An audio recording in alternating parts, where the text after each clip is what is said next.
இப்போ நம்ம கவுண்டிவ் function XL எப்படி யூஸ் பண்ணுறதுன்னு பார்க்க போகிறோம்.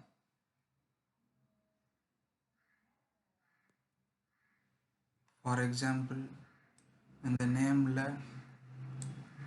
இப்போ ராஜேஷ்ன்றது எத்தனை வாட்டி ரிப்பீட் ஆகிருக்குன்றது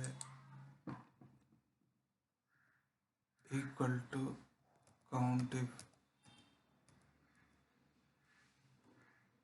ரேஞ்சில் இந்த நேம் ரேஞ்சு கொடுத்துடலாம். கமா க்ரைட்டீரியாவில்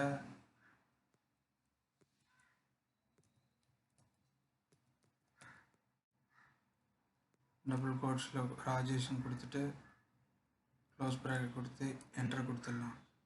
இப்போ 2 டைம்ஸ் ராஜேஷ்ன்றது ரிப்பீட் ஆகிருக்கு. அந்த மாதிரி நம்ம நம்பர்ஸ்லேயும் கண்டுபிடிக்கலாம்.